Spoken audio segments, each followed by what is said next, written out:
Bab 701. Kamu berani terima 3 jurus pedangku. Klan api suci memuja api, dan api ini tentu saja bukan api biasa, melainkan api spiritual langit dan bumi, serta api ilahi ekstrateritorial itu. Klan api suci juga memiliki api spiritual langit dan bumi yang jumlahnya masih banyak. Tapi api spiritual langit dan bumi masih sangat berharga bagi mereka, karena setiap api spiritual langit dan bumi memungkinkan mereka untuk mencetak seorang master setengah suci di klan api suci. Sekarang mereka melihat api spiritual langit dan bumi, mereka secara alami sangat terkejut, karena itu berarti klan api suci dapat memiliki 1/2 suci lagi. 1/2 suci lagi berarti klan api suci akan mampu melindungi dirinya sendiri di pertarungan mendatang dengan pendekar hitam spesies penentang. Melihat api spiritual di tangan Remy, tidak hanya tetua kedua, tetapi juga tetua agung dan tetua keempat yang terdiam, memancarkan ekspresi keserakahan. Api spiritual langit dan bumi dapat membuat setengah suci, tetapi jika di tangan setengah suci, cukup untuk membuat setengah suci ini meningkat 20% sampai 30%. Para wanita dan pria klan api suci di sebelah mereka bahkan lebih tak tertahankan. Keserakahan di mata mereka tidak tersamarkan. Jika tidak ada setengah suci yang hadir, mereka akan datang untuk merampas. Bagaimana kamu bisa memiliki api spiritual langit dan bumi? Tetua kedua berkata, dia mengulurkan tangannya dan meraih api hantu, tapi satu tangan meraih api hantu lebih cepat darinya. Wajah tetua kedua berubah, tiba-tiba menoleh, menatap Blai Setong yang menjulurkan tangan dan berkata, "Apa yang kamu lakukan?" Blai Setong mencibir dan berkata, "Joas Qian, kamu benar-benar tidak tahu malu seiring bertambahnya usia. Benda spiritual langit dan bumi ini adalah milik cucuku, dan kamu paksa ingin merebutnya, sungguh lebih tidak tahu malu dari seekor anjing. Kamu." Joas Qian sangat marah, dan energi hitam di dalam tubuhnya melonjak, seolah-olah dia ingin menyerang. "Hentikan semuanya." Pada saat ini, Tetua Agung berbicara. Mendengar kata-kata Tetua Agung, Joas Qian mendengus dingin, dan energi hitam di dalam tubuhnya terdiam, tapi matanya terus tertuju pada api hantu di tangan Blai Setong. Tetua Agung memandang Remy dan berkata, "Remy, dari mana kamu mendapatkan api spiritual langit dan bumi ini?" Joas Qian, Blai Setong dan tetua keempat juga menatap Remy yang sangat penasaran dengan benda langit dan bumi spiritual yang tiba-tiba dari Remy. Remy memandang warrior yang dan berkata, "Dia memberiku sebagai mahar." Mulut warrior yang berkedut, "Apakah ini untukmu? Kamu tuh memanfaatkan waktu untuk merampok, tahu?" Tapi dia tidak mengatakan apa-apa, sebagai pembalasan budi penyelamatan nyawa, jangankan 1 api hantu, bahkan jika itu 10 api hantu, selama pihak lain menginginkannya, dia bersedia memberikannya. Semua mata tertuju pada warrior yang dia. Tiba-tiba Raisa Qian berkata, "Bagaimana mungkin, dia hanya semut alam bangsawan, bagaimana mungkin memiliki api spiritual langit dan bumi? Remy, kamu ingin suamimu meningkat di klan api suci, juga tidak perlu berbohong, kan?" "Remy, ini masalah besar, katakan yang sebenarnya." Tetua Agung mengerutkan kening, suaranya agak berat. Karena tidak mungkin seorang alam bangsawan menyerahkan api spiritual langit dan bumi, bahkan alam kaisar pun agak sulit. Karena itu, dia juga merasa bahwa Remy berbohong. Remy berkata, "Percaya atau tidak, toh itu tidak ada hubungannya denganmu. Kakek, dengan api spiritual langit dan bumi ini, racun api di tubuhmu seharusnya bisa dihilangkan." Blai Setong menggelengkan kepalanya dan berkata, "Kamu ini, aku pikir kamu punya pusaka apa sebelumnya." Ternyata api spiritual langit dan bumi. Karena itu adalah api spiritual langit dan bumi, mengapa kamu mengeluarkannya di depan semua orang? Tidakkah kamu tahu bahwa beberapa orang tidak tahu malu? Jika kamu mengeluarkannya, mereka akan merebutnya. Wajah tetua agung dan yang lainnya sedikit jelek, dan Joaskian bahkan lebih jelek lagi, karena semua orang bodoh pun tahu bahwa Blaise Tong sedang membicarakan mereka. Remy berpikir sejenak, lalu menatap Joaskian, dan berkata, "Tetua Qian, ini barang kakekku.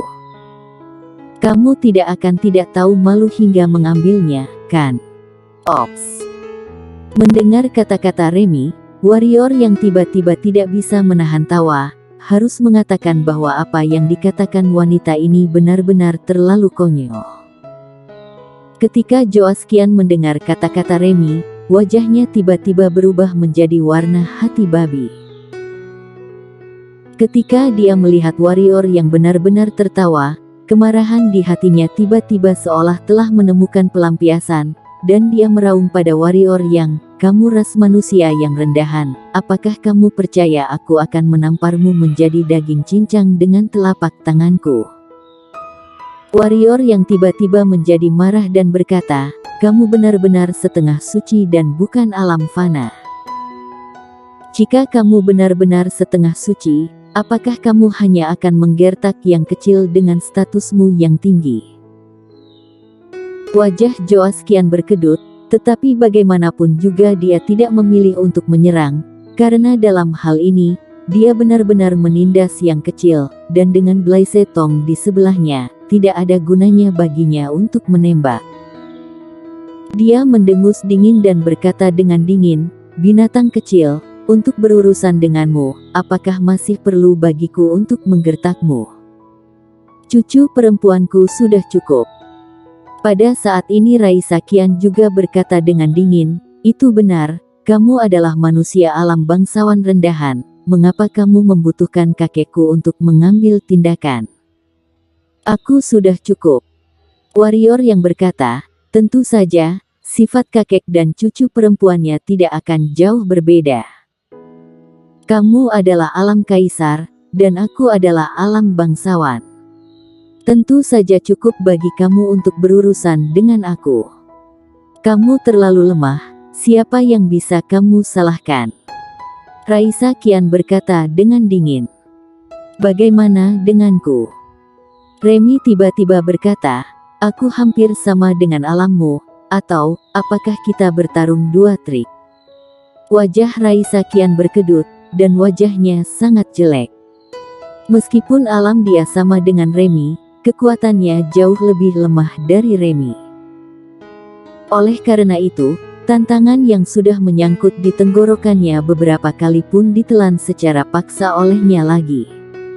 Atau, pada saat ini, pria di sebelah Raisa Qian tiba-tiba berjalan keluar, lalu memandang warrior yang, dan berkata, "Atau biarkan aku bertarung beberapa trik dengan saudara ini, tentu saja, aku lebih kuat dari saudara ini, jadi untuk bersikap adil, saudara ini hanya perlu menerima 3 pedangku. Selama dia menerima ketiga pedangku, anggap aku kalah, bagaimana?" Berbicara tentang ini, pria itu tersenyum acuh tak acuh, dan berkata, "Tentu saja, mengingat alam saudara ini, aku hanya menggunakan 30% dari kekuatan aku, bagaimana?" "Itu Conor Bai," seseorang di lapangan berseru. "Aku pernah mendengar namanya di permukaan tanah.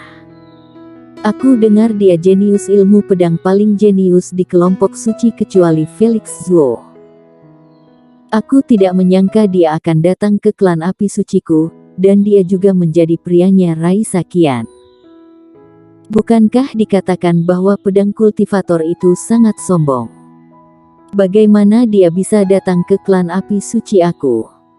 Pedang kultivator bukanlah Kasim. Selama dia laki-laki, tentu dia akan memiliki kebutuhan di daerah itu. Oleh karena itu, sepertinya dia menyukai Raisa Qian, jadi dia tidak ragu untuk bergabung dengan klan api suci kita." Pokoknya baguslah untuk klan api suciku. Hei, Master Alam Kaisar yang berusia 20-an, juga tingkat puncak jiwa pedang. Jenius seperti ini, meskipun dia menikah masuk klan api suci kita, tetua pasti tidak akan memperlakukannya dengan buruk. Aku sangat penasaran dengan pria Remy ini. Aku tidak tahu apakah dia akan setuju. Jika dia tidak setuju, maka Remy tidak akan bisa mengangkat kepalanya di depan semua orang di masa depan, haha. Dia pasti tidak akan setuju. Mengapa? Omong kosong, bukankah setuju berarti kematian? Mata semua orang di lapangan tertuju pada warrior yang hendak berbicara, tetapi Remy tiba-tiba meraih tangannya, kemudian menggelengkan kepalanya. Hati warrior yang sedikit hangat, meskipun wanita ini menyelamatkannya, menikahinya secara paksa, dan bahkan mengambil api hantunya. Tapi bagaimanapun juga, hati wanita ini tidak jahat. Warrior yang tersenyum padanya, lalu menatap pria itu, dan berkata, "Jika aku menangkis 3 pedang kamu, apa yang akan kamu lakukan?" "Aku akan memberimu sepotong batu kristal api 1000 tahun." Bukan laki-laki itu yang berbicara, tapi Joas Qian. Alasan kenapa dia mengatakan ini wajar karena dia takut warrior yang akan menyesalinya. Batu kristal api 1000 tahun. Mendengar apa yang dikatakan Joas Qian, tak terhitung banyaknya orang di lapangan menarik napas, jelas mengetahui betapa berharganya batu kristal api 1000 tahun ini. Blaise Tong melirik Joas Qian. Dia tidak menyangka Joas Qian akan rela mengeluarkan batu kristal api ribuan tahun. Bahkan jika itu adalah master setengah suci, juga tidak punya banyak, sedangkan dirinya hanya punya satu-satunya. Batu kristal api 1000 tahun.